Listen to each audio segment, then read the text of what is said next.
Hello, and welcome to my dungeons here in the Lord Skolfield Manor. Why are we in my dungeons, you ask? Well, my dungeons are for those who betray me, for those who go against me, for those who deserve to be in hell, because it's so and a so, yeah, boy! So yes, welcome to that awful pun there. It wasn't even a pun, it was just a pathetic link that I could barely think of. Because I'm tired, I'm a working man. I had to work for this Lord status, I had to work for this jacket, which cost me fuck all on bloody online somewhere. I don't know. I've got my SmackDown Live shirt on. I am representing the blue brand today because it's Hell in a Cell. Hell in a Cell this Sunday on the WWE Network, $9.99. Don't worry, WWE, you don't have to pay me royalties for that plug. You wouldn't anyway, because everyone knows it. It's no. Kicking things off is the kickoff match. The kickoff match that I won't watch. And you know I won't watch it because I never watch the kickoff match because I don't have the damn time to watch the kickoff match. I might try sometimes. Let's look at what it is. Today it's Chad Gable and Shelton Benjamin versus the Hype Bros. I am not going to watch that match. Chad Gable and Shelton Benjamin to win. And Hype Bros will have some sort of dissension because that's what's been happening with them lately. Great, let's move on! Our first official match of the night is one that I was so excited for at SummerSlam. I was not excited for that match. And that is Rusev versus Randy Orton for nothing. Granted, the build-up to this rivalry has been a hell of a lot better than it was for SummerSlam. For SummerSlam, it was a nothing rivalry, and it was a nothing match. It ended in about 10, 15, whatever they say, seconds. I like where they've gone with it. The fact that Rusev felt that he'd embarrassed his country, came out, pinned Randy Orton in about 10 seconds through some tomfoolery. So there's an actual story there now, at least. So there's a point.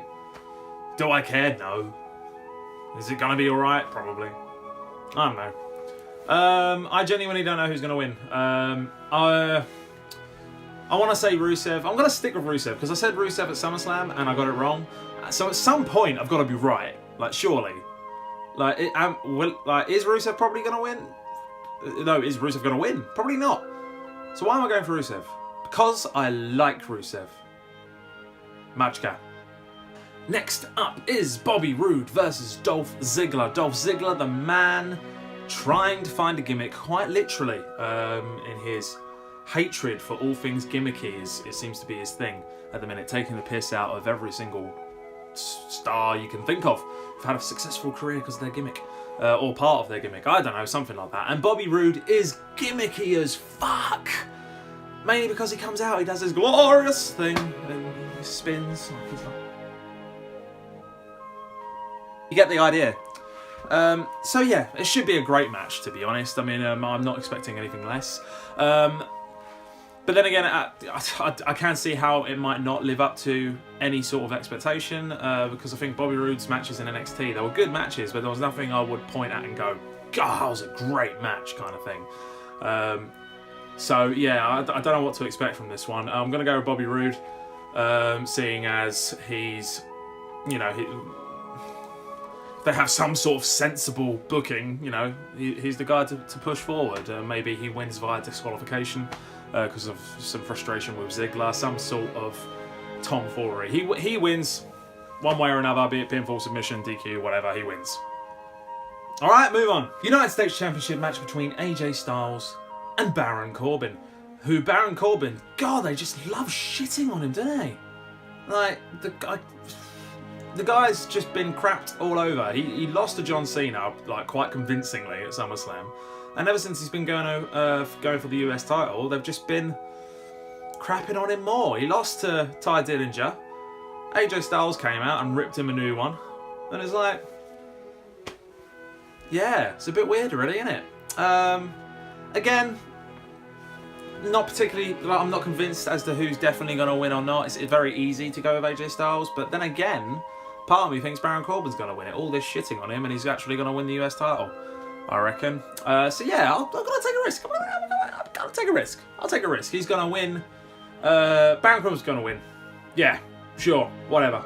Great. Move on! The SmackDown Tag Team Champions, The New Day, Nearly forgot their name there for a minute. That would have been embarrassing. It's like I'd watch wrestling or something. Versus the Usos for the SmackDown Tag Team Championships inside Hell in a Cell. One of 2 Hell in a Cell matches. If it doesn't steal the show, then there's something wrong in the world. Because they've stolen the show on every single pay-per-view they've been on. They even stole the show for SummerSlam when they were on the Kickoff. Like, why they were on the Kickoff and Randy Orton versus freaking Rusev was on SummerSlam, I don't know. But there you go. They're finally on the card now. Main card in a massive match as well. In what should be a rivalry ender. And yeah, I'm very interested to see what they do. It should be fantastic. Very much looking forward to it. I'm going to go a New Day just so that you have a solid end. Because if the Usos win, they have to have another match because of contract obligations, and they haven't announced that that this will be an end to a rivalry sort of thing. So yeah, I'll go a New Day on this one to retain. And yeah, it's an end of an epic rivalry. Where they go from here, I don't know. Since you look at other tag teams, there's no one as strong as the New Day and the Usos because they're very good. It's got very serious, didn't it? It's like I'm an actual wrestling pundit or something. It's just like bullshit, really. SmackDown Women's Championship between Natalya and Charlotte. A match that should have a lot more hype than it actually does, because as far as I'm concerned, it doesn't really. But I think that's the state of the women's division on SmackDown. It just doesn't... They were doing really well last year and building up their women and having a better women's division than Raw. But now with Raw, you've got Mickie James suddenly lighting up fires everywhere. Alexa Bliss strong as always. There seems to be dissension between Sasha Banks and Bayley. Asuka's going to make her debut. You know, it's that Raw's taking it in the minute on the women, and SmackDown's not really there. Natalya's champion, great. She likes cats. I hate Natalya. Like, seriously. I don't like her. She's a great wrestler, don't get me wrong. Very, very good wrestler. I'm sure they'll have a fantastic match. And actually, I said Natalya was one of my favourite matches from SummerSlam. So there you are. Still don't like Natalya. Because she's just, like, nothing.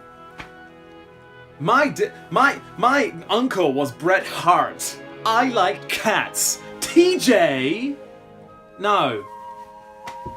Natalya to win. Because otherwise they're mugs for taking it off her after a month. But this is the WWE we're talking about, so you never know. Next we have the WWE... Let's start that again.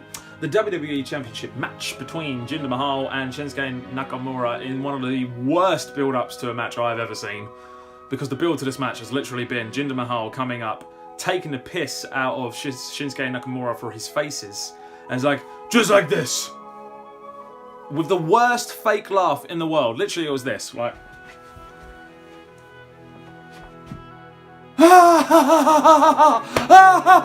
No! Oh! God! And the worst part about this whole rivalry is that it is clear that the Jinder Mahal experiment has not worked. I was excited about it when he first won the title.